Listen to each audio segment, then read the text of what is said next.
kekuatan manusia. Dan inilah jaminan dari Tuhan, karena Engkau setia dan Engkau membimbing serta memberikan kekuatan kepada Ayub. Terima kasih Bapa.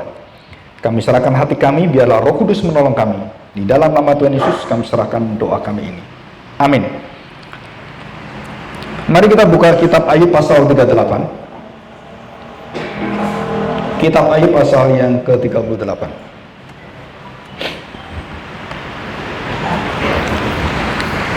Ayat yang pertama sampai ayat yang ke-5, terus 8 dan 12 ya. Saya bacakan.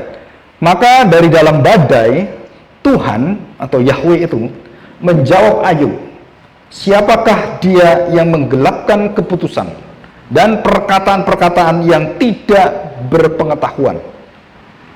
Bersiaplah engkau sebagai laki-laki, aku akan menanyai engkau supaya engkau memberitahu aku. Dan ini kalimat yang membuat Ayub kelihatan begitu dungu, begitu bodoh. Dan kalau kita ngomong juga menjadi orang yang tolol sekali. Di manakah engkau ketika aku meletakkan dasar bumi? Ceritakanlah atau jelaskanlah. Kalau engkau mempunyai pengertian, bagaimana aku menciptakan itu? Siapakah yang telah menetapkan ukurannya? Bukankah engkau mengetahuinya? Sindiran ini, saudara. Padahal Ayub nggak tahu apa-apa. Atau siapakah yang telah merentangkan tali pengukur padanya? Yang mengukur semua apa yang Tuhan ciptakan, semesta alam dan sampai jagat semesta ini. Dan ayat yang 8, siapa yang telah membendung laut dengan pintu ketika membual keluar dari dalam rahim?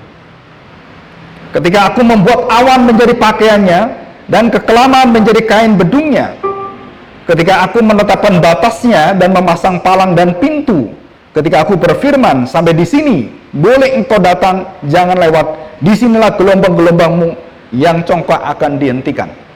Ayat 12, pernahkah dalam hidupmu, Allah bertanya pada Ayub ini berperkara dengan Ayub ya, seperti orang yang langsung berhadapan. Pernahkah dalam hidupmu engkau menyuruh datang dini hari atau fajar, kau tunjukkan tempatnya? Setelah ini satu kalimat Ayub ditantang oleh Tuhan. Dan kemudian kita lihat pasal 42 ayat 1. Dan ini jawaban Ayub. Maka jawab Ayub kepada Yahweh, kepada Tuhan. Apa yang dikatakan? Aku tahu bahwa engkau sanggup melakukan segala sesuatu dan tidak ada rencanamu yang gagal. Dan Ayub betul-betul beriman dalam hal itu. Firman-Mu, siapakah dia yang menyelubungi keputusan tanpa pengetahuan? Itulah sebabnya tanpa pengertian dalam kebodohan, tanpa pengertian itu dalam kedunguan, dalam hal yang begitu lamban hati. Tuhan Yesus memakai kata-kata ini persis kepada muridnya yang di Emmaus, Kleopas dan temannya. Betapa lambannya hatimu, betapa bodohnya kamu. Dikatakan demikian, tanpa pengertian aku telah bercerita tentang hal-hal yang sangat ajaib bagiku dan yang tidak ku ketahui. Setelah orang-orang ahli astronomi bercerita tentang alam semesta, teori-teori tentang Big Bang, tentang apapun, Tuhan tanya, memang kamu ada waktu saya menciptakan? Kamu berteori tapi kamu tidak pernah tahu dan tidak pernah kamu sadari betapa dungunya kamu. Orang berteori tentang psikologi manusia, ada 4 sifat manusia, ya, melankolik, kolerik, flegmatik, dan sanguin. Dan Tuhan katakan dengan berteori seperti itu merasa orang sudah ngerti manusia. Tuhan katakan betapa dungunya kamu. Memang kamu yang menciptakan manusia sehingga kamu berteori dengan 4 teori karakter manusia. Sebenarnya 4 karakter manusia itu teori manusia. Dan kebenaran itu kebenaran yang bukan kebenaran yang menyelamatkan. Jadi kita tidak boleh memakai khotbah Yesus berwatak melankolik gitu. Ya, itu ngawur. Saya pernah ada khotbah seperti itu. Yesus itu orang sempurna, jadi dia tuh banyak diemnya, jadi dia flegmatik. Ini dari mana orang pakai firman Tuhan tapi diperkosa dengan prinsip-prinsip psikologi? Sesudah Tuhan mengatakan, betapa bodohnya kamu. Kamu sudah melihat aku, kamu sudah kenal aku, dan bertahun-tahun kamu tahu aku. Aku sudah memberitahu kamu, aku mati 3 hari dan aku bangkit. Kenapa kamu nggak percaya? Dan Tuhan Yesus berada di tengah-tengah murid-muridnya itu. Mereka nggak percaya dan mereka mengatakan ini hantu. Oh, kurang ajar nggak? Saudara, saya pikir-pikir, oh itu kan murid-murid Tuhan Yesus memang ya nggak ngerti kan. Kalau saya ngerti, siapa bilang? Saudara, kita sama lamban hati dan bodoh seperti murid-murid juga dalam hidup kita. Dan orang merasa apa yang dicapai oleh keberhasilan kita, terus kita berkata, wah ini adalah kehendak Tuhan. Setelah itu semua adalah betapa butuhnya kita. Saudara perhatikan, seluruh pekerjaan manusia tidak ada yang sempurna. Seluruh pelayanan kita tidak ada yang sempurna. Apa yang kita kerjakan, saudara, tidak pernah pekerjaan yang dikerjakan manusia tanpa adanya penyertaan Tuhan, semua adalah kegagalan.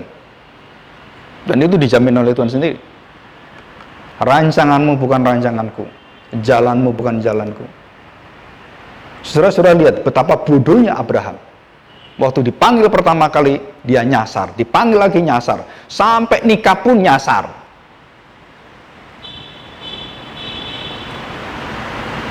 Orang yang disebut sebagai bapak beriman tidak terlepas dari dosa kebodohan.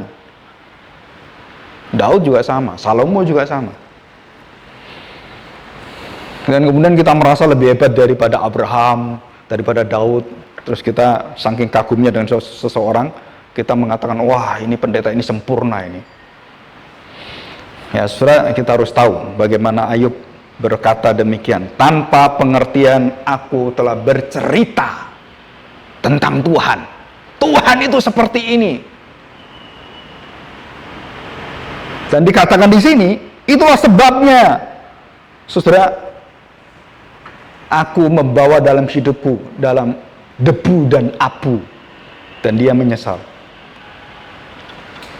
Saudara, kita lihat ayat yang keempat. Firman-Mu dengarlah, maka akulah yang akan berfirman.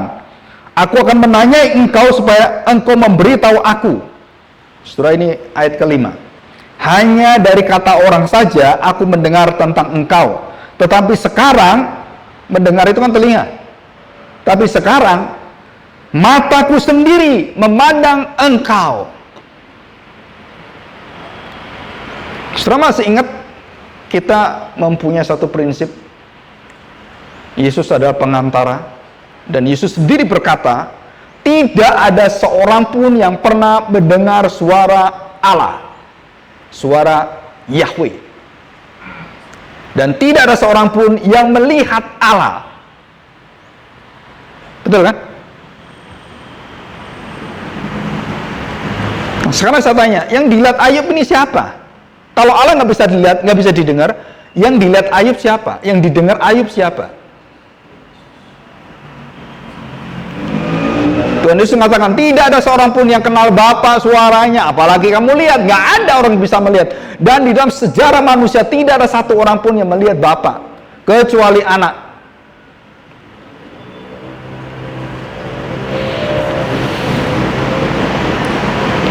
Ada orang berkata, saya bisa melihat Bapa, saya bisa melihat Roh Kudus. Saudara, Roh Kudus itu, Tuhan Yesus mengatakan, tidak ada satu orang pun yang bisa melihat Roh Kudus. Saudara, jika saudara katakan Bapa bisa dilihat, Roh Kudus bisa dilihat, saudara, itu sesuatu hal yang tidak mungkin. Karena kalau sampai engkau bisa melihat, engkau bisa mendatangi Tuhan, Bapak itu, saudara tahu, kita binasa. Dan terus bagaimana saya bisa kenal dia? Maka Tuhan memberikan jembatannya, pengantaranya. Dia menjadi manusia, sehingga engkau melihat manusia Allah ini, engkau melihat Allah. Dan itulah cara Tuhan memberikan pada kita, supaya kita nggak melihat Bapa langsung karena mati, maka Bapa memberikan anaknya menjadi manusia, dan kamu bisa melihat aku melalui anakku. Jadi orang-orang yang melihat aku melihat Bapa. Jadi saya tanya sekarang ini, dilihat Ayub siapa? Yang didengar Ayub siapa? Yang berbicara dengan Ayub siapa? Tuhan Yesus mengatakan, Bapa tidak pernah berbicara dengan manusia, tidak pernah dilihat oleh manusia. Nah, yang bicara siapa sekarang? Saudara, kenapa bapak-bapak Puritan itu salah satunya adalah, dan juga 5 sola itu, orang selalu lupa satu sola. Sola Scriptura, sola fide, sola gratia. Oh iya, ada ketinggalan satu, soli Deo gloria. Wah, luar biasa. Saudara, kita ditipu oleh iblis dalam teologi reform. Kenapa? Karena solus Christus tidak pernah dibicarakan. Kamu bisa mengenal firman, dari mana kamu bisa mengenal firman? Karena Kristus menjadi manusia. Bagaimana kamu bisa dianugerah oleh Tuhan sola gratia, beriman saudara, karena Kristus. Hanya Kristus. Tanpa Kristus tidak ada 4 sola yang lain. Tapi itu nggak pernah diajar. Saudara, selama saya menjadi di gereja yang evangelical reformasi, mereka tidak pernah berani mengajar solus Kristus dengan kekuatan seperti kaum Puritan yang mengatakan the whole of the Bible, Scripture, testify about Christ. Itu hanya orang-orang yang punya hati dengan Kristus yang dalam, baru dia bisa membuka itu semuanya. Nah, saudara pengen tahu siapa dia? John Piper, Paul Washer, dan semua orang-orang yang sangat freaky of Christ, yang sangat istilahnya tuh merindukan dan tergila-gila dengan Kristus. Istilah negatif sebenarnya. Dan tidak pernah kita bisa berbicara firman Tuhan tanpa firman itu menjadi manusia, apapun saudara. Dan itulah kekuatan yang bisa membendung segala kesesatan pengajaran yang ada dalam umat Tuhan. Nah, saudara, kita melihat sekarang latar belakang kitab Ayub. Ayub ini bukan jalur orang pilihan. Ayub ini adalah berada di daerah yang mungkin Mesopotamia, dan Ayub adalah orang yang bukan seperti Abraham yang dipanggil Tuhan terus kemudian, bukan saudara. Ayub sejaman dengan Abraham, berbeda daerah, berbeda tempat, tetapi Ayub menjadi contoh bagi kita bahwa di luar daripada keturunan Abraham, Tuhan berhak menyelamatkan manusia. Jadi tidak harus keturunan dari Abraham, darah daging Abraham. Dan saudara, banyak orang berteori, wah Israel sekarang ini adalah darah daging daripada Abraham, dan pasti diselamatkan oleh Tuhan. Saudara, kita terlalu bodoh mengatakan demikian. Kenapa? Karena Abraham itu istrinya bukan hanya Sarah, Hagar juga istrinya. Kalau kita mengatakan bahwa keturunan Abraham itu orang-orang pilihan, orang-orang Islam itu semua orang pilihan karena keturunan Ismail. Dan orang-orang Afrika yang dari Ketura, istri yang ketiga, itu juga keturunan Abraham. Dan anaknya Ketura banyak, saudara. Yang kita nggak pernah tahu siapa Ketura itu.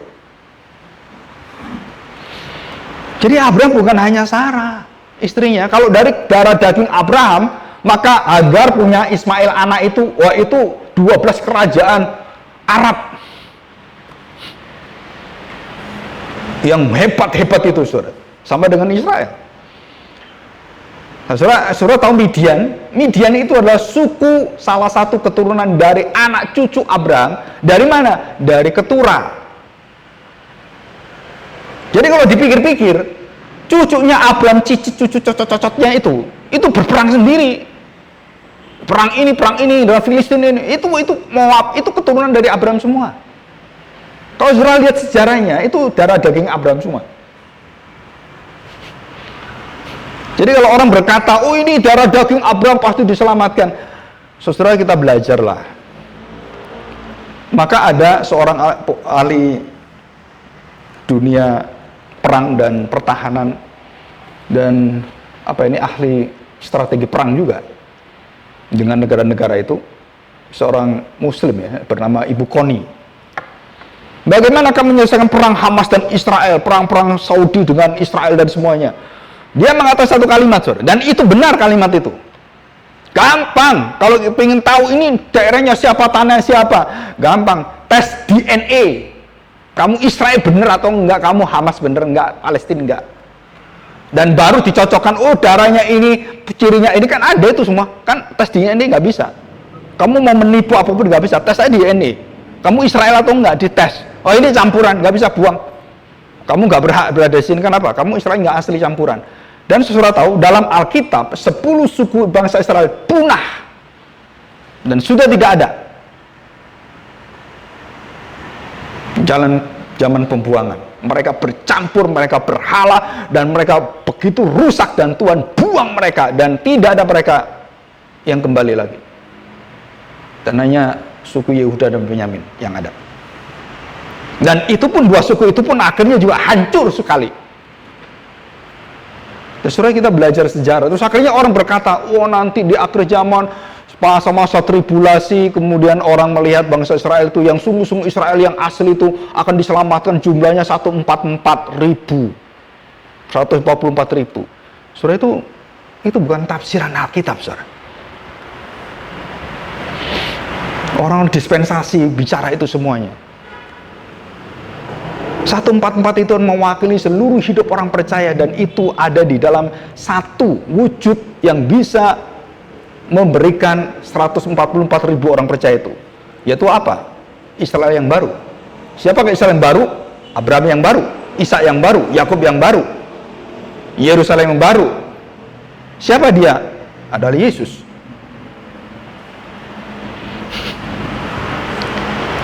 Dan saudara tahu, waktu Abraham kemudian menjadi orang yang diikat perjanjian dengan Tuhan, apa ikatannya itu? Disunat. Apa artinya sunat? Saudara lihat di salib, itulah Kristus, arti sunat. Jadi Abraham pun tidak menjadi pokok keselamatan. Abraham pun harus disunat.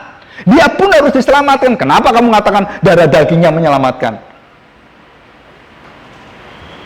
Nah ini latar belakangnya, ya. Sesuai di dalam kitab ini kita lihat, di dalam kitab Ayub tidak pernah menyinggung tentang artinya seperti orang Israel. Surah Ayub ini ditulis, penulisnya adalah kemungkinan pengumpulan cerita Ayub itu oleh tradisi Yahudi dikatakan Salomo, Musa, atau Elihu. Tapi banyak orang masih percaya adalah aslinya, orisinilnya itu Ayub sendiri yang tuliskan, dan dikumpulkan oleh Musa, yang kemungkinan besar Musa, karena Musa yang pertama kali mengumpulkan semuanya dari tradisi semuanya.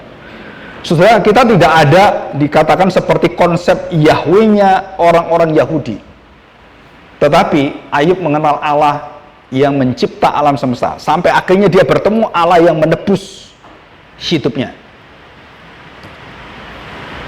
Jadi konsep Tuhannya itu bukan konsep seperti Tuhan yang dimengerti oleh bangsa Israel, ya.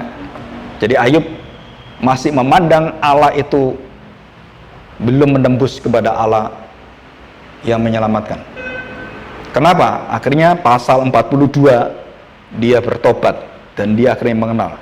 Dulu mendengar dari kata orang saja, sekarang aku melihat, aku mendengar langsung dari Tuhan yang berperkara dengan aku. Ya. Nah, saudara, kita melihat ada 4 konsep yang salah, dan juga minimal ada 3 lah. Apa itu salah? tentang konsep mengapa Ayub sakit, menderita, dan sengsara luar biasa. Teman-teman Ayub, ya, Sofar, Elifaz, dan yang lainnya, termasuk juga Elihu yang terbaru, Bildad itu kan. Nah, setelah yang pertama, saya tidak bahas satu persatu karena itu panjang sekali, dan itu cara berpikir pola tentang agama-agama, kepercayaan-kepercayaan yang bercampur di sana. Nah, saudara perhatikan, yang pertama, segala penderitaan itu adalah karena adanya dosa. Dan ini menancap kepada gereja Tuhan, dan selalu kalau ada dosa, itu dihindari. Kalau ada penderitaan, selalu berkaitan dengan dosa. Kalau ada kesalahan, oh ini selalu berkaitan dengan tanda petik, ada dosa masa lalu, ada karma. Maka ada orang yang ditentukan dengan wetonnya, tahu weton? Wong Jawa ya. Oh ini wetonnya tuh weton malam, dan malam itu dia punya wetonnya tuh macan. Waduh berat ini, cewek lagi, wah menakutkan ini. Saudara sebaliknya, kalau wetonnya tuh ular, waduh hati-hati kamu. Dan ketemunya ular itu dengan binatang dimakan ular. Waduh, kamu jangan nikah dengan dia. Kenapa? Dia. Kamu pasti dimakan oleh dia. Saudara saya tanya, walaupun itu kepercayaan, walaupun itu sesuatu yang sebagai iman Kristen kita nggak akan pakai itu. Saudara mau tidak mau itu mempengaruhi seluruh jalan hidup kita. Dan seperti Ayub, teman-temannya juga sama. Memandang Ayub, aduh kasihan kamu, sampai temannya tuh nangis, Ayub, dan dia nangis, sampai ambil debu abu, aduh Ayub. Saking cintanya dengan Ayub. Itu persahabatan, pertemanan yang hebat ya. Saya seumur hidup gak pernah punya sahabat kalau saya sakit nangis kayak gitu. Mama saya sakit aja saya gak nangis-nangis, ya kan? Ayub itu sakit, menderita seperti itu, temannya datang, wah langsung lihat itu. Ya, saudara mungkin, saya nggak tahu nampaknya Ayub kayak apa itu, tapi dilihat tuh orang langsung, wah nggak tega saudara. Badannya itu waduh, dan baunya busuk ya, borokan. Saya pernah punya teman, kakinya tuh borokan, kena kencing manis ya, baunya busuk. Nah saya bayangin Ayub itu kalau cuma satu kaki, nah Ayub seluruh badan, apalagi jadi istrinya. Ya, boro-boro gitu ya mikir seperti itu. Jadi kalau ada suami istri setia dengan suaminya waktu dia sakit, istri yang sakit, itu satu apa ya, kalau kita ngomong itu satu kehormatan sebenarnya. Ya, kesetiaan seperti itu. Dan kita berdoa supaya kita juga sama seperti itu ya. Jadi waktu seneng-seneng disayangi, waktu sakit penyakit ditinggali gitu kan. Nah saudara jangan seperti itu. Nah ini yang pertama konsep, semua akibat dosa, sakit penyakit semua berkaitan dengan dosa. Nah itu konsep ada juga di dalam gereja Tuhan. Bahkan para pendeta banyak yang percaya ini. Bahkan teman saya pendeta juga sama, mengalami satu musibah, satu apa gitu, selalu berkaitan, coba kita merenungkan, terus kita berpikir, mungkin kita ada salahnya, ada dosanya. Nah selalu pokoknya kaitannya dosa lah gitu. Ayub juga dia ngomong, kamu bisa seperti ini Ayub, aduh pasti ada sesuatu yang gak beres dalam hidupmu. Ayub mengatakan, enggak, saya tidak pernah melakukan hal-hal yang bersifat itu akhirnya menjadi orang yang dihukum oleh Tuhan seperti ini, enggak. Yang kedua, saudara, kalau kamu ngomong Allah itu baik, Allah baik, mana buktinya? Kenapa nggak melindungi kamu?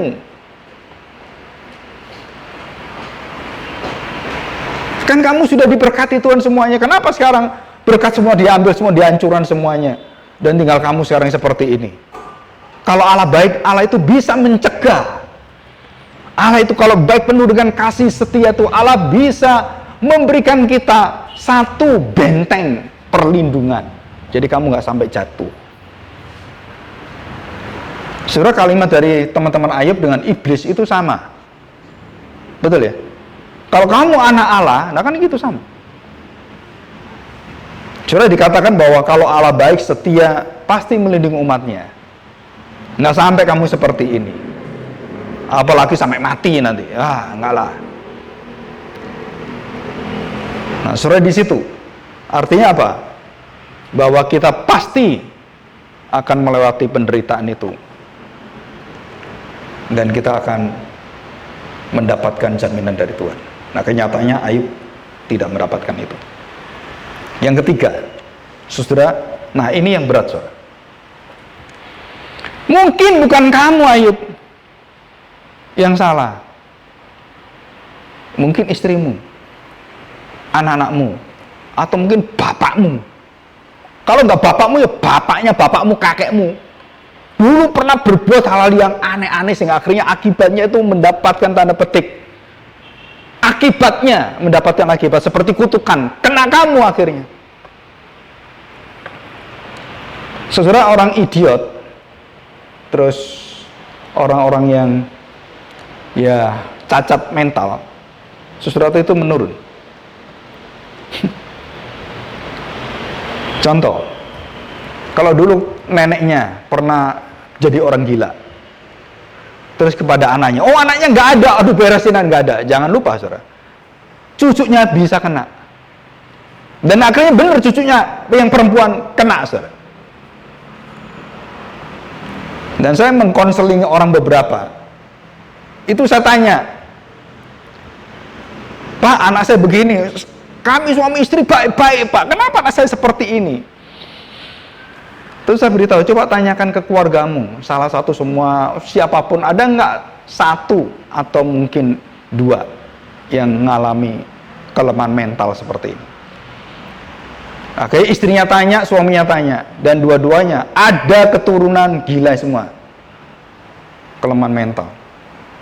Dan dua keturunan ini ketemu, dan anaknya kena. Saudara, ada orang lahir nggak punya kaki tangan, ada. Ada orang lahir yang begitu banyak yang kita nggak ngerti, kemudian mengalami begitu banyak dalam tubuh kita ini, saudara. Dengan, kan pernah saya jelaskan beberapa minggu yang lalu, salah minum air, terus keracunan, dan menyerang otak. Jadi zat besinya itu kemudian menyerang ke otak, kemudian membuat orang-orang di sana itu nggak bisa mempunyai IQ yang tinggi dan bodoh semuanya. Kenapa? Karena tercemar dengan radiasi. Nah, sama dengan kita hari ini.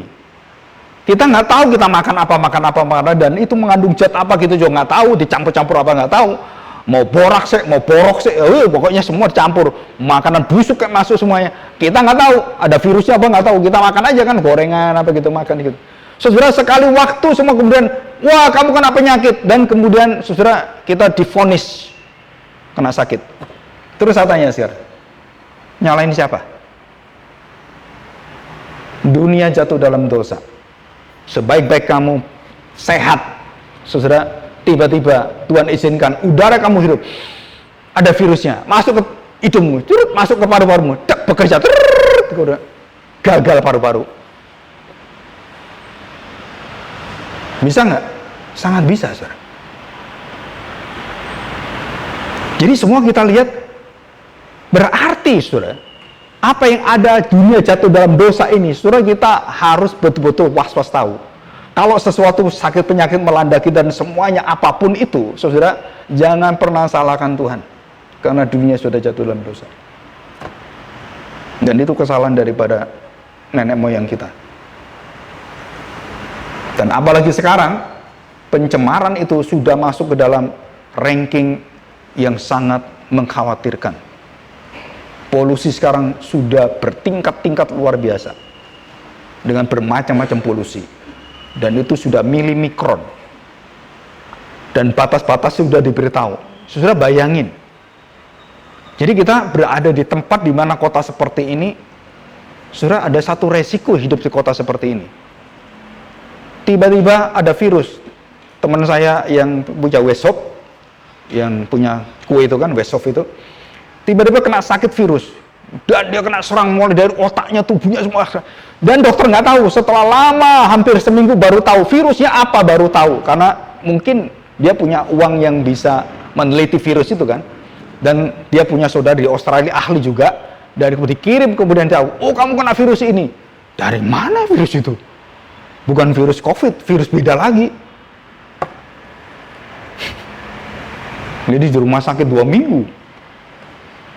Nah kita orang-orang yang nggak punya dana semuanya kena itu ya modar saudara. Betul kan? Mau diobati gimana? Nggak bisa, ya udah terima aja. Ya walau alam saudara. Iya kan? Nah Ayub itu juga mengalami hal seperti ini. Dia mempunyai iman dan dia tahu bahwa ini bukan soal aku berdosa, soal masa lalu saya ada dosanya atau orang tua saya ada dosanya atau hal-hal yang lain. Enggak, aku percaya aku ini betul-betul memelihara hidupku, aku setia, aku betul-betul mencintai Tuhan. Terus kenapa kamu berdosa? Kenapa kamu jatuh dalam hidup yang rusak, penderita seperti ini, hancur semuanya? Nah, karena didesak teman-temannya, karena ada satu kekuatan, kemudian Ayub mulai bertanya kepada Tuhan, saudara. Bertanya pada Tuhan, itu dosa nggak? Nggak dosa. Ya, kita lihat kalimat-kalimat di dalam pembinaan hari Kamis. Ya, sudah 4 kali pembinaan tentang Kristus dan pencobaan. Ya. Nah, saudara, kita mengenal 2 prinsip. Yang pertama, Allah tidak dicobai dan Allah tidak mencobai. 1 Yakobus pasal 1 ayat 13, 14 dan seterusnya. Jelas ya? Allah tidak mencobai dan Allah tidak dicobai oleh siapapun dan tidak mencobai apapun dan siapapun. Jadi kalau ada kejadian yang membuat manusia jatuh dalam dosa karena ujian cobaan itu tidak berkaitan dengan mengatakan Allah yang bertanggung jawab. Allah tidak bertanggung jawab kepada dosa manusia. Manusia bertanggung jawab atas dosanya sendiri. Itu Alkitab memberitahu. Yang kedua, Allah berhak mencobai dan menguji manusia karena yang diuji dicobai adalah anak-anaknya. Untuk apa? Membangun satu hidup di dalam kemuliaan dan di dalam hati yang menyenangkan Dia. Nah, Tuhan mencobai, menguji kita. Bahkan Tuhan menantang, ujilah aku dalam kitab Maleakhi. Betul kan? Lo tadi Tuhan nggak menguji, tidak mencobai lo. Kenapa Tuhan ngomong ujilah aku? Kok nantang manusia? Saudara, karena kita berbeda berpikirnya soal ujian dan cobaannya. Ujian cobaan yang rencana Allah selalu baik, selalu kudus, adil dan benar. Saudara, tidak akan ditimpakan kepada kita ujian yang menghancurkan. Allah itu menjadi penyebab dosa. Nah, saudara, itu tidak akan Tuhan berikan pada kita. Tuhan selalu berikan semua menuju kebaikan. Jadi ada 2 macam ujian dan cobaan. Dan ujian cobaan yang Tuhan berikan, yang Tuhan sendiri lakukan itu, saudara, itu adalah untuk kebaikan dan kemuliaan kita. Nah, sekarang kita lihat Ayub. Saudara, nanti ada satu kalimat yang saya ingin kita belajar. Apa dosa yang dilakukan Ayub? Kan dikatakan Ayub tidak berdosa dengan mulutnya dan semuanya waktu dia menerima itu. Saudara, akhirnya Ayub jatuh dalam dosa juga. Nah, kita lihat kalimat ini. Ayub 14. Ya. Nah, ini jarang dibahas, saudara. Ayub 14.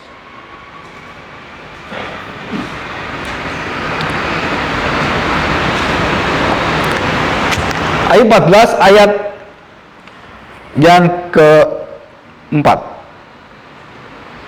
Perhatikan, saudara. Siapa dapat mendatangkan yang tahir dari yang najis? Seorang pun tidak.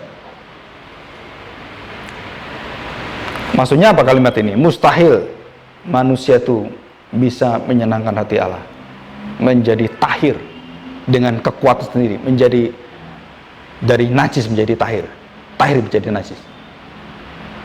Dan Ayub berkata, tidak ada seorang pun yang bisa mengikuti hati Allah. Jadi Ayub berbicara hal ini berkaitan dengan 2 Korintus 15 ayat 17 dan semuanya. Yang kedua, pertanyaan kedua dari Ayub. Ujung kematian manusia yang tanpa penyertaan Allah berada dalam kegelapan yang paling gelap. Nah, kita lihat ayat 10. Ya. Tetapi bila manusia mati, maka tidak berdayalah ia. Bila orang binasa, di manakah ia? Saudara, ini sama dengan doktrin dosa dan manusia. Saudara, yang ketiga, ayat 14. Kalau manusia mati, dapatkah ia hidup lagi? Nah, ini puncak dari pertanyaan Ayub. Maka aku akan menaruh harap selama hari-hari pergumulanku sampai tiba giliranku. Maka engkau akan memanggil dan aku pun akan menyaut. Engkau akan rindu kepada buatan tanganmu. Sungguh pun engkau menghitung langkahku. Engkau tidak akan memperhatikan dosaku. Pelanggaranku akan dimasukkan dalam pundi-pundi yang dimeteraikan. Dan kesalahanku akan kau tutup dengan lepah selamanya.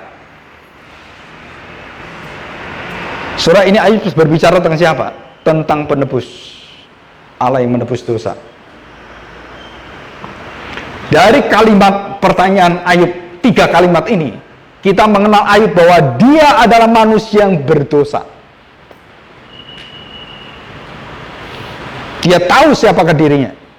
Dia tidak bisa kemudian menjadikan dirinya itu tahir. Dan dia tidak bisa berjalan dalam hidup dengan pola dia itu yang di dalam kegelapan tanpa Tuhan memberikan terangnya. Dan yang terakhir, saudara, semua manusia akan mengalami maut. Dan hanya satu manusia yang bisa hidup, yang bisa menghidupkan kita, yaitu manusia yang akan bangkit dari kematian, dan dialah Mesias. Nah, saya sekarang waktu mempelajari Ayub, saya bertanya, dari mana Ayub punya konsep tentang Mesias? Padahal dia bukan jalurnya. Kalau saudara, menurut buku-buku yang saya baca, saudara, Ayub mendapatkan warisan secara tradisi dari sejak Adam. Adam dan Hawa itu menceritakan tentang penebusan kepada seluruh keturunannya. Dan Ayub merupakan salah satu cabang dari 10 bapak-bapak yang dalam perjanjian lama sampai kepada Metusalak dan semuanya. Dan itu adalah salah satunya keturunan adalah Ayub. Jadi 10 keturunan yang ada dalam kitab Kejadian, salah satunya adalah menunjuk kepada keluarga yang akan melahirkan Ayub di sana. Setelah itu tidak ada dalam Alkitab. Dari keturunan semua penelitian ada. Jadi dia mewarisi, termasuk Abraham, Nuh, Abraham semuanya, mewarisi garis janji keselamatan dari Tuhan.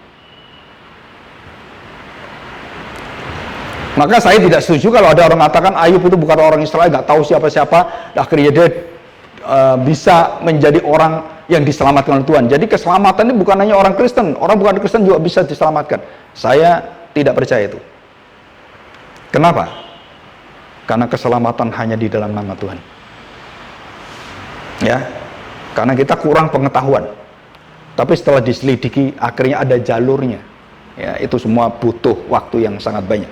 Nah, saudara perhatikan, yang kejadian Ayub ini menunjukkan kepada kita ada peperangan yang tidak terlihat, yang tidak bisa kita betul-betul nyata kita lihat. Dan di mana itu terjadi? Itu terjadi di dunia roh. Dan kita tahu karena Ayub dituliskan sudah selesai. Waktu Ayub nggak tahu kalau sedang ada pertemuan Allah dengan iblis. Ayub tahu nggak? Nggak tahu. Kita tahu nggak? Tahu ditulis. Jadi masalahnya waktu Ayub mengalami kejadian itu, Ayub nggak tahu dunia itu, saudara. Dia nggak tahu sama sekali dunia itu, yang dia tahu dunia yang sekarang ini. Nah, saya ingin kita belajar baik-baik satu dunia yang sangat sulit ini, saudara. Dan itu dunia paling disenangi orang gereja karismatik. Dunia roh. Dan dunia ini sangat berbahaya sekali, saudara. Dan Tuhan Yesus juga mengingatkan, seluruh rasul mengingatkan, jangan pernah berperkara dengan dunia petenung, peramal dan semuanya, atau roh-roh jahat. Jika kamu masuk ke situ, wah, hilang kamu nanti. Pasti dalam kesesatan. Maka menjadi orang Kristen, kalau diberi karunia oleh Tuhan bisa melihat dunia roh itu, saudara harus betul-betul dikuduskan oleh Tuhan. Kalau tidak, itu akan mempengaruhi pengertian kita, dan itu bisa membawa kesesatan. Ada yang mengajar bisikan roh, aneh-aneh, saudara, menginjili orang mati, jadi ke kuburan menginjili, hai Agung, dengar suaramu, gitu kan? Terus yang jadi tengkorak di situ dengar. Saudara, dari mana itu teorinya? Nggak ada itu. Tapi karena tadi dalam dunia roh dan dia bisa melihat semuanya, saudara, anak indigo juga bisa. Tapi saudara pikir dia pasti benar? Belum tentu. No, itu benar Pak, terjadi. Tapi kan ini ngomong tahun lalu, 5 tahun terjadi ini. Wah, itu anak indigo, nggak pernah salah Pak ngomongnya gitu. Nah, saya beritahu, saudara, dia mendapatkan dunia itu, dia bisa tahu. Tapi jangan sekali-sekali kita masuk di sana dan kita memakai itu sebagai kebenaran, bahwa apa yang dilihat oleh indigo menjadi kebenaran, dan kemudian kita meletakkan firman Tuhan. Kita tidak percaya firman Tuhan, kita percaya itu binasalah kita. Tuhan katakan, jika kamu percaya nubuatan indigo, binasalah kamu dengan nubuatannya. Kenapa? Karena firman Tuhan Allah dan bukan yang lain yang bisa tahu akhir zaman dan semuanya. Indigo itu cuma melihat, hanya melihat, dan tidak mau tahu. Jangan macam-macam kan. Oh, ini papamu ini lagi sengsara, ini harus kirim apa? Dia lagi nggak punya duit di sana, kirim uang 1 miliar. Wah, dikirim uang-uangan kan? Nggak bisa uang-uangan, ini harus uang sungguh. Loh, terus kemana? Ke saya. Kirimnya kemana? Itu saya punya channelnya, bank yang ada di dunia roh. Terus gimana berinya? Kamu kasih uang 1 miliar, nanti saya kasih tanda buktinya. Tanda buktinya apa? Dalam dunia roh. Nanti hatimu senang, sukacita, berarti diterima gitu. Nah, saking bodohnya anaknya dikasih uang 1 miliar ke pendetanya ini, dan kemudian dia begitu ngasih, terus dia ngimpi hatinya tenang, ketemu dengan papanya. Aduh, oh ya, diterima sekarang. Saudara, saya tanya, itu manipulasi, saudara. Dan pendetanya kaya raya. Kenapa? Duitnya banyak. Nah, kalau pendeta yang bisa tahu dunia roh mempermainkan ini, saudara, waduh, saudara, celaka, saudara. Dan kita tidak akan mengatakan hal seperti ini. Jadi ada peperangan rohani yang tidak nampak, dan kita tahu itu terjadi sampai hari ini. Loh Pak, kok tahu? Asa kita tahu karena kita membahas kitab Wahyu. Ngerti, saudara? Kitab Wahyu itu kitab peperangan. Dan semua sedang diatur oleh Tuhan. Trompet pertama turun, kemudian cawan turun. Saudara, itu semua ada. Dan kita sedang melihat peperangan rohani, dan kitab Wahyu menjadi kekuatan kita untuk melihat ini. 7 trompet, 7 cawan maut. Wah, saudara, itu peperangan rohani, saudara. Tidak nampak di depan kita, tapi Tuhan berikan pada kita. Ya, dikatakan di sini. Saudara, perhatikan baik-baik. Jadi Allah hanya meminta Ayub untuk percaya kepada Dia. Dan kenapa Ayub kemudian menjadi jatuh dalam dosa? Saudara, kita lihat yang kelima. Nah, surah ini, ya. Saudara, kita percaya yang kelima itu Mazmur. Kita baca Mazmur 18 ayat yang ke-30. Nah, saudara, saya bacakan. Adapun Allah, jalannya sempurna, janjinya adalah murni. Dia menjadi perisai bagi semua orang yang berlindung padanya.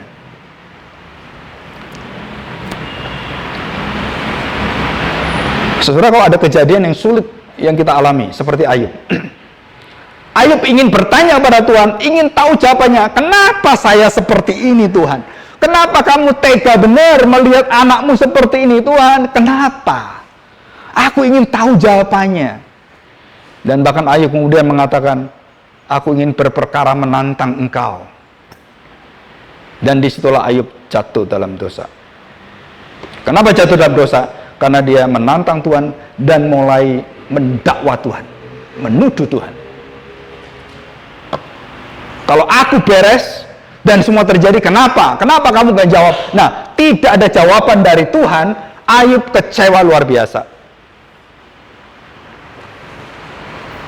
Dan saudara, ini nampak di dalam seluruh jalan Tuhan. Nah, saudara, kalau saudara bandingkan dengan Yeremia 17 ayat 5-9, Yesaya 55 ayat 8-9, dikatakan bahwa tentang jalan Tuhan, rancangan Tuhan.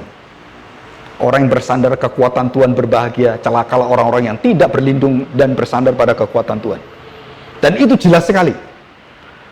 Saudara, ada poin yang paling mendasar yang Ayub itu harus belajar dari Tuhan. Apa? Aku tidak menjawab apapun, hakku Ayub. Mau apa kamu? Dan itu cara Tuhan. Kamu mengalami semua kematian, kehancuran seperti itu. Aku tidak mau jawab. Dan aku tidak akan jelaskan pada kamu. Kenapa? Tak jelaskan pun kamu gak akan ngerti. Gak usah saya jelaskan. Saya tantang kamu. Waktu saya menciptakan semua, di mana kamu? Di mana pengetahuanmu? Di mana pengertianmu? Di mana hatimu? Di mana kamu ada pada saat itu, Ayub? Dan Tuhan minta, di mana kamu? Di mana kamu? Itu seolah-olah Ayub itu didungu-dunguin oleh Tuhan. Bodoh kamu. Tahu nggak? Kamu goblok sekali. Nih, tolol kamu, tahu nggak? Nah, Tuhan itu seperti menuduh Ayub, kamu itu bodoh sekali. Nih, saya beritahu. Iya, Pak. Iya. Dan Ayub tahu dari semua pertanyaan tadi, memang aku bodoh. Tanpa pengertian. Aku dungu, aku tolol.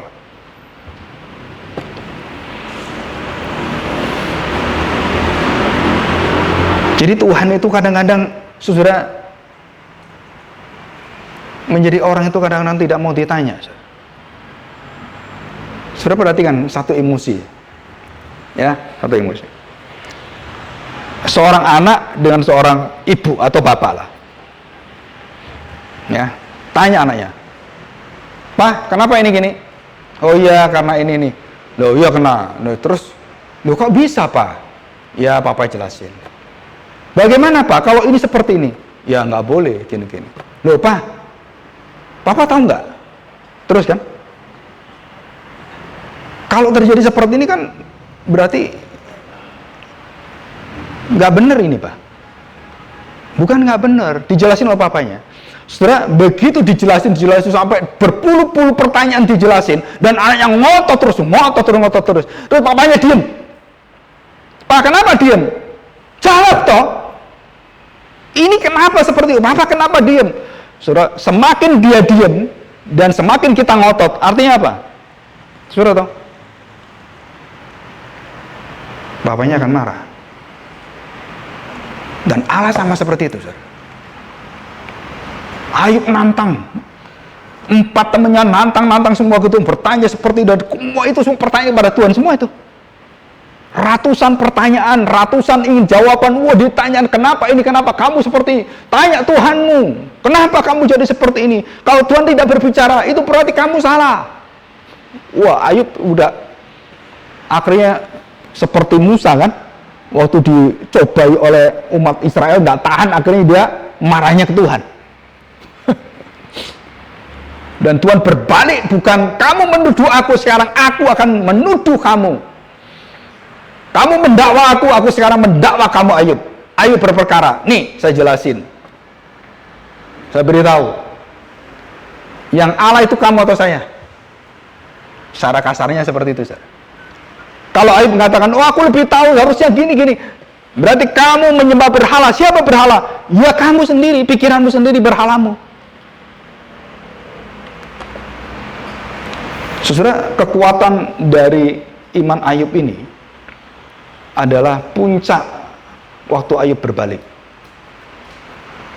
Ya, jadi di dalam segala peristiwa yang terjadi, saudara, baik kamu bisa ngerti atau setengah nggak ngerti, dan tidak mengerti, atau merasakan, atau bisa dipikirkan atau tidak, saudara dilarang untuk menuduh Tuhan, menggerutu pada Tuhan, mengeluh kepada Tuhan. puluhan ribu bangsa Israel dalam 3 kali kejadian di padang gurun, dan mereka dibinasakan langsung oleh Tuhan. Itu karena satu perkara: menuduh Tuhan, berkeluh kesah, menggerutu pada Tuhan, dan dibinasakan oleh Tuhan. Jadi kalau seorang anak kemudian membuat orang tuanya marah, kemudian malah nuduh, "Papa ini nggak jawab.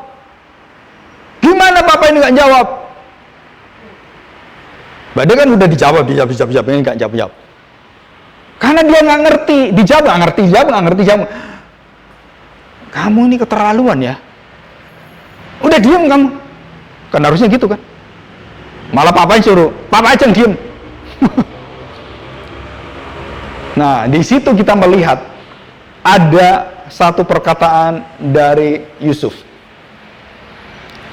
Apa itu, saudara? Yang sangat terkenal dan kita tahu ini. Saudara perhatikan kalimat Tuhan yang ada dalam mulut Yusuf ini. Engkau mereka-reka semua perkara-rekaanmu itu sesuatu yang jahat.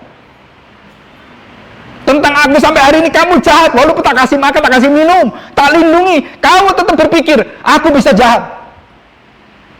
Lupa, jangan hati-hati. Yusuf ini orang kuasa. Wah, bahaya nih kalau nanti papa kita mati, Yakub mati, wah kita akan dibalas dendam oleh Yusuf. Gimana ini? Betul kan? Padahal Yusuf sudah baik, keturunannya, istrinya, semua istri daripada Ruben, Simeon, semua dipelihara oleh Yusuf. Sudah dibaikin, pikirannya tetap jahat aja, saudara. Tetap menuduh, nanti dia kalau membalas dendam gimana? Kalau dia seperti gimana? Kalau akhirnya Yusuf nangis, saudara. Tangisan Yusuf pada saudaranya. Dan apa yang dikatakan Yusuf? Kamu pikir aku ini Allah? Aku ini manusia. Aku ingin bisa berdosa seperti kamu. Tapi Yusuf berkata, tapi Allah selalu merekayasa, mereka-reka yang selalu baik bagi kita. Saudara, itulah kekuatan orang Kristen, saudara. Kekuatan kita bersekutu dalam hidup kita itu. Tidak ada reka-reka yang jahat yang bisa kita rekakan di depan kita, saudara. Apapun yang terjadi, saudara berpikir secara apa? Secara kehidupan yang benar. Dan apa itu? Karakter Kristus. Menyangkali kepentingan diri, menyangkali keutamaan diri, mendahulukan orang lain, melayani orang lain, mengasihi orang lain. Saudara nggak mungkin jatuh di dalam dosa seperti itu. Tapi kenyataannya 12 suku bangsa Israel pikirannya itu bebal seperti itu. Sampai Tuhan Yesus datang pun mereka tolak, saudara. Saudara, kalau saya belajar karakter manusia yang sejati dalam bangsa Israel, terus kemudian kita refleksikan pada diri kita, ya kita ini harus binasa, saudara. Tanpa pertolongan Tuhan nggak mungkin, saudara. Ya, oke. Apa dosa Ayub? Yang pertama adalah berbantah, ingin tahu dan mendesak Tuhan supaya beritahu. Dan Tuhan akhirnya bukan memberitahu, akhirnya Tuhan menantang Ayub. Dan sampai akhir 2 babak itu Tuhan menjelaskan tentang bagaimana dia menciptakan. Yang kedua, bagaimana dia sedang berurusan dengan seluruh kehidupan yang baik. Dan yang ketiga, Tuhan tidak menjawab Ayub, mengapa kamu mengalami ini? Dan itu jawaban Tuhan. Jawaban Tuhan apa? Tuhan menjawab dengan dia tidak menjawab. Dan itu hak saya, hak Tuhan. Dan waktu Ayub dijawab oleh Tuhan, waktu Ayub diberitahu oleh Tuhan, saudara, Ayub kemudian hatinya mengecil, saudara. Ketakutan luar biasa. Dan waktu Tuhan memberikan semua kemurahan dia, itu yang pertama, itu kayak orang main catur itu skakmat Ayub sampai ke pojok, nggak bisa lari, dan dia akhirnya ketakutan menghadapi Tuhan dengan kuasa yang luar biasa dan tanya, di mana kamu? Ayo berperkara dengan aku. Tuduhanmu itu lihat sekarang ini, aku balikkan pada kamu semuanya. Ayub dalam ketakutan, dia sungguh-sungguh baru tahu Dan pada saat itu Tuhan memberitahu Ayub, aku Tuhan yang bermurah hati, aku Tuhan yang mengasihi engkau, aku menguji engkau, aku memurnikan engkau. Dan kemudian Ayub mulai dibuka pikirannya, dan dia berkata, wah, aku baru tahu siapa Tuhan. Yang dulu orang bercerita tentang iman Kristen dari mamaku, dari papaku, tapi hari ini aku melihat langsung kepada Tuhan. Nah saudara, dari semua yang kita lihat ini, ada kalimat yang ada mencurigai Tuhan. Ya, banyak sekali kita ini penuh dengan curigation. Saudara, kalau Allah tidak pernah tunduk kepada penilaian kita dan perasaan kita, cara berpikir kita, kalau sampai Allah dipengaruhi oleh cara berpikir kita, saudara, maka tidak ada orang yang bisa disaring oleh Tuhan. Tuhan mempunyai penilaian, pendapat, semua bergantung pada dirinya, tidak bergantung pada dosamu. Kalau Tuhan melihat dosamu, nggak ada satu orang yang diselamatkan, nggak ada, saudara. Dan Tuhan mengatakan kepada kita semuanya, saudara, sampai hari ini banyak orang bertanya pada saya, ini bukan orang Kristen, orang dulu bukan Kristen, Allahmu itu Allah yang suka bunuh orang, mengorbankan banyak anak-anak dan tidak mengerti manusiawi manusia. Terus apa buktinya? Coba lihat itu, berapa puluh ratus ribu bayi-bayi yang dibantai zamannya Musa dan zamannya Tuhan Yesus. Kenapa Allah yang baik, yang lahir sebagai juru selamat, itu meminta tumbal begitu banyak bayi-bayi yang harus dibunuh oleh Herodes? Orang bertanya pada saya, coba jelasin. Terus saya tanya, memang saya Allah gitu? Dan saya hanya punya pertanyaan dan saya bisa jawab cuman seperti Alkitab jawab. Bayi-bayi itu mati bukan karena Allah yang membunuh mereka, itu karena dosanya Herodes, karena dia ingin kerajaannya tidak mau dialihkan kepada orang lain. Dan itu bukan salah Allah.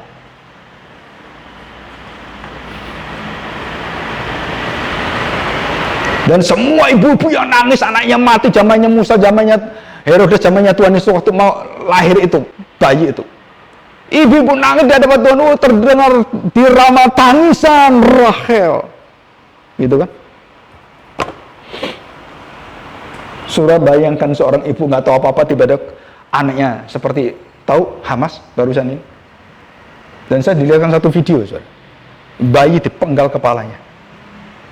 Bayi saudara, penggal. Darahnya kemana-mana. Oh, itu sadis sekali. Dan ratusan orang dibantai habis. Dan semua ada rekamannya. Waktu PBB mau belain teroris ini, orang Israel berada di sana dan di PBB dia kata, kami punya data semua, nih datanya semua. Kamu belain siapa? Kami mau menyerang mereka karena mereka sudah menyerang kami. Dan saya minta hak dari PBB, kami nyerang Hamas. Dan PBB kasih akhirnya. Diizinkan, saudara. Dan itu atas izin itu semua. Kenapa? Begitu sadisnya. Masa saya menjadi bangsa diam aja? Kami harus melindungi bangsa kami. Bagaimana melindungi? Orang-orang penyebab ini aku hancurkan semuanya. Dan, nah ini lebih gila, saudara. Aku bumi hanguskan semua tanah Hamas. Dan sekarang habis semua, saudara. Dari ujung ke ujung. Dibom, itu tembus sampai bunkernya. Bulang. Berapa puluh kilo. Habis. Lulu lantak, nggak ada gedungnya sama sekali. Terus semua negara pada mau belain si Hamas, Iran, Yordania, dan Israel mengatakan, kalian mau belain dia, silakan. Aku bumi hanguskan kota-kota kalian. Silakan. Saudara, saya tanya, bangsa Israel mengalami ujian cobaan bukan cuma 1, 2 tahun, 10 tahun, atau 100 tahun. Bangsa yang diuji, dihajar oleh Tuhan selama hampir 4.500 tahun. Bayangkan, saudara. Jadi bangsa Israel punya satu kekuatan bertahan, dan dia selalu ingin mempertahankan tempatnya, bukan ingin menyerang orang lain, saudara. Dia ingin mempertahankan dengan apa? Dengan teknologi canggih dan pikiran mereka, dan mereka menciptakan teknologi atau yang luar biasa, bukan untuk memerangi bangsa, untuk mempertahankan diri. Dan akhirnya terbukti. Ya. Nah, saudara, dari kalimat Roma pasal 9 ayat 15, Tuhan mengatakan, aku mengasihi kepada orang yang aku kasih, aku bermurah hati kepada orang bermurah hati, dan aku membenci orang yang aku benci. Itu kalimat ada di dalam Keluaran 33 ayat 15, dan di dalam Roma pasal 9 ayat 15. Jadi saudara, semua itu tidak bergantung pada penilaian manusia, cara berpikir manusia. Semua itu bergantung pada cara berpikir Tuhan, cara Tuhan menjalankan kehendaknya. Dan waktu Tuhan mengizinkan bayi-bayi itu mati, dan kemudian dia bertanya, bagaimana nasib bayi-bayi itu? Tuhan tahu yang terbaik. Dan menurut orang-orang rabi-rabi yang ada, pengajaran dalam iman Kristen, semua bayi yang mati tanpa bisa bertanggung jawab atas perbuatannya, semua masuk dalam surga. Karena dia nggak bisa bertanggung jawab. Tapi semua bayi yang ada di dalam bangsa Mesir, dan itu keturunan di dalam seluruh keturunan kutukan Tuhan, setelah semua bayi yang mati di sana, betul-betul mati, masuk binasa semua, walaupun bayi. Karena itu adalah satu tanah, seperti tanah Kanaan. Bantailah semua, sampai ke anak-anak, sampai ke anjing-anjing peliharaan, peternak, matiin semua. Kenapa? Itu semua sudah dihapus oleh Tuhan. Nah, saudara, jadi kita harus mengerti batas-batas di mana kita bertanya pada Tuhan. Apa artinya? Saudara, jangan melangkai dan akhirnya kita punya hati curiga, menuduh pada Tuhan. Jadi lebih baik saudara, seperti Ayub, cabutlah seluruh perkataan dan duduk dalam abu dan debu dan bertanya pada Tuhan dan mengatakan, imanku akan diuji seperti emas. Saudara akan dibakar oleh Tuhan. Kenapa ini terjadi penderitaan? Supaya dosa-dosa yang masih sisa dalam diriku itu dibakar, dibuang oleh Tuhan. Dan kemudian iman yang seperti emas yang murni itu muncul bercahaya. Ya. Saudara, kita baca ayat terakhir. Yohanes pasal 3. Ini jarang orang melihat ini ya. Ayat 12. Perhatikan saudara. Kamu tidak percaya waktu aku berkata-kata dengan kamu tentang hal-hal duniawi. Bagaimana kamu akan percaya kalau aku berkata-kata dengan kamu tentang hal-hal surgawi? Artinya apa saudara? Yang duniawi apa saya beritahu ini loh. Aku menciptakan. Kamu tahu nggak? Lihat semuanya. Ini hal dunia. Kamu nggak ngerti. Apalagi hal-hal surgawi spiritual. Kamu lebih dulu. Jadi aku lebih ngerti dari kamu, Ayub. Aku mengasihi kamu, aku mengajar kamu, aku akan membimbing kamu, aku bisa memulihkan kamu, dan itu semua engkau harus tahu. Jangan engkau berbantah dengan aku lagi. Maka Ayub berkata, selama hidupnya Ayub tidak lagi berbantah dengan Tuhan, tidak lagi bersungut-sungut. Kenapa? Karena dia tahu akibatnya adalah dosa membawa maut. Seperti bangsa Israel, bersungut-sungut, menggerutu, dibuang oleh Tuhan. Ayub pun masuk dalam dosa itu, saudara. Nah, banyak orang berkata Ayub itu bersih, Ayub itu kudus. Siapa bilang? Ayub sendiri menjelaskan di dalam pasal 32 sampai pasal 42 pergumulan dia, dan Tuhan akhirnya membukakan itu. Kalau hal dunia aja kamu nggak ngerti, apalagi hal surgawi. Terus bagaimana kita ini? Maka duduklah belajar dalam setiap harimu, dengan imanmu, dengan pengharapanmu, tunduk pada Tuhan, dan jalani semua dengan hati yang taat pada Tuhan. Selesai. Tuhan tidak menuntut kesempurnaan dalam hidup kita. Tuhan menuntut kamu ikut dia terus. Ya. Ada seorang istri kaya sekali dan berkata kepada orang-orang, kamu tahu nggak, Apa yang membuat saya tuh cinta dengan suami saya? Saudara, dia nggak kaya, dia nggak miskin, dia nggak. Apa itu? Saudara ditanya apa? Dia setia dalam seluruh hidupnya. Dia selalu memegang janjinya, janji cintanya. Walaupun dia nggak bisa kerja, dia mengatakan, aku tetap cinta kamu. Walaupun aku nggak bisa gini, aku tetap cinta kamu. Aku berjuang, dan itu membuat hatiku tuh bisa terima dia. Jadi kita diterima Tuhan bukan karena kita sempurna, oh bersempurna astagfirullah, enggak. Karena kamu nggak bisa sempurna, maka Tuhan terima kamu, supaya Tuhan bisa menyempurnakan kamu. Dan kita selalu ingin apa? Wah, kalau bisa kamu sediakan ABC seperti itu kan? No, saudara. Hati yang belajar, kemudian menyerah, dan saudara, itulah kekuatan kesempurnaan kita. Apa itu?